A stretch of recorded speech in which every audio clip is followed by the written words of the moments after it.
Salut à tous, c'est Motard Geek pour URFPV. Aujourd'hui, je suis avec Lexus dans les bois. Je vous dis pas trop ce qu'on va faire. Non, en vérité, on va tester la Foxeer 4, donc la petite caméra FPV de chez Foxeer, qui est censée voler de nuit grâce au entre guillemets protocole Starlight. Le problème, c'est que moi sur mon quad, j'en ai pas, donc je sais pas ce que ça va donner avec ma Falcor, même en mode noir et blanc. Mais au moins, on va essayer de vous ramener des images.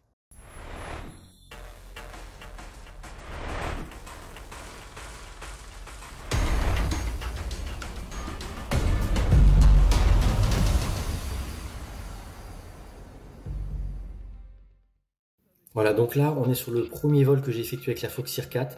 C'était fin mai. La météo annonçait un coucher de soleil à 21h30. Là, j'ai décollé à 22h tout pile. On peut voir quand même que la GoPro arrive à capturer des images. Même à l'œil nu, nous, on voyait plutôt clair. Et là, vous allez voir que sur l'horizon, en décollant un petit peu, on voit très peu de soleil, très peu de lumière. Là, le soleil se couchait en face et derrière, c'est vraiment très sombre. Ceci dit, on voyait à l'œil nu, comme je vous disais. Donc, la Foxeer 4, on peut voir là sur les images qu'elle est un petit peu sombre. Pourtant, j'ai mis la luminosité à 10, ce ne sont pas les réglages par défaut. Et j'ai augmenté la sharpness, la netteté, la précision de 3 points sur les conseils de Foxeer parce que c'était pas une version finale de la caméra. Et donc, les settings n'étaient pas, les réglages n'étaient pas optimum. Donc là, on peut voir donc qu'en haut à gauche, la Falcor, elle est nickel, c'est vraiment bien.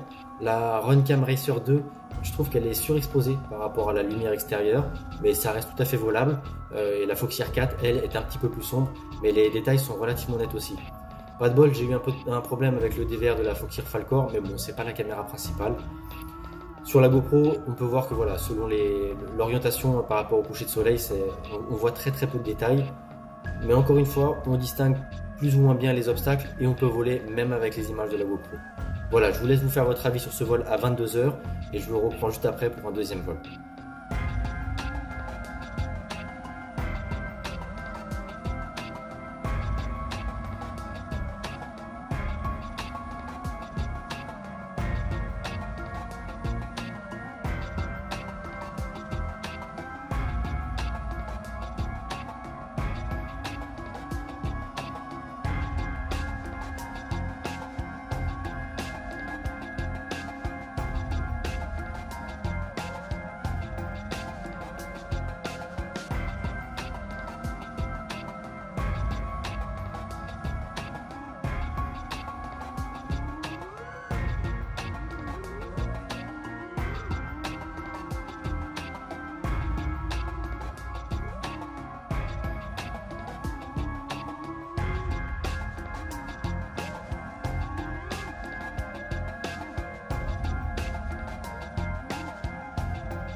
Donc voilà, puisque le premier vol s'est plutôt bien passé aux alentours de 22h, on a attendu une petite heure et on a volé quasiment en nuit noire. On peut voir d'ailleurs que la GoPro, elle ne voit strictement rien.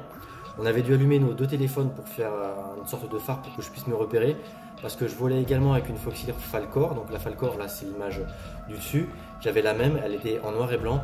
En noir et blanc, c'était vraiment pas simple à voler. C'était volable, mais je trouve que c'est beaucoup plus agréable sur la Runcam Racer 2, qui elle n'est pas entièrement passée en noir et blanc. Ceci dit, dès qu'on s'éloigne un petit peu, tous les détails sont très noirs et c'est difficile de vraiment distinguer les obstacles. Alors que pour le coup, la Foxeer 4, c'est pas comme en plein jour, mais je dirais que c'est comme en soirée ou comme la vidéo d'avant en plein coucher de soleil. Donc pour le coup, elle fait clairement bien le job parce que là, vous voyez qu'on voit bien tous les arbres, on voit bien les détails, les nuances de couleurs, des contrastes différents, le phare là au fond. Donc c'est clairement carrément volable. Il y a zéro lumière artificielle. Vous voyez qu'on est sur un lieu où il n'y a pas de phare.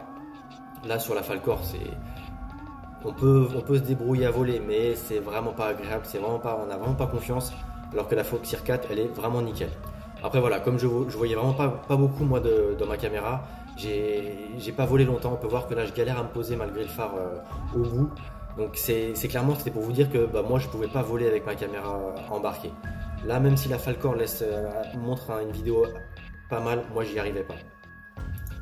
J'ai quand même poussé le vice d'attendre encore un petit quart d'heure, 20 minutes, histoire de faire un vol vraiment en nuit noire complète. Donc là on peut voir que la GoPro elle ne voyait rien. Moi j'ai à peine décollé que j'ai craché. Dans la Foxeer Falcor je ne voyais absolument rien. La Runcam Racer 2, avec les réglages par défaut, elle n'est pas passée en noir et blanc. On a le ciel qui est un peu bleu, mais tout le reste c'est noir et je pense que c'est compliqué à voler avec ça. Alors que la Foxeer 4, vous voyez là en portant le quad à la main, on voit quand même encore globalement alors que c'est quasiment nuit noire. Donc pour le coup, sans lumière artificielle, elle se débrouille super bien. Après voilà, en France c'est interdit de voler de nuit. Sur une course organisée, pourquoi pas, dans un parking ou quoi que ce soit, je pense que c'est une caméra qui est vraiment top pour ce type d'usage. De jour, elle se débrouille pas mal, la qualité n'est pas mauvaise, mais je trouve qu'on est loin d'une Foxeer Falcor ou d'une Predator ou même d'une Runcam Sparrow, puisque moi j'aime bien ces caméras CMOS. Mais elle est faite quand même pour voler dans les lieux sombres.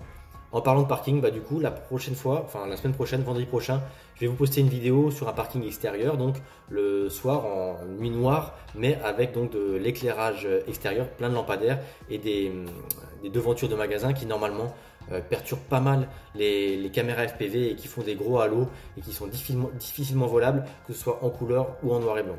Sur ce, je vais vous laisser. N'hésitez pas à me dire ce que vous avez pensé de cette vidéo, de la Foxeer 4. Si ça vous a plu, n'hésitez pas à laisser un petit pouce bleu comme d'habitude, à partager ça sur les réseaux sociaux, à laisser un commentaire. Et je vous dis à la semaine prochaine pour le test en parking. C'était Motard Geek pour We Are FPV.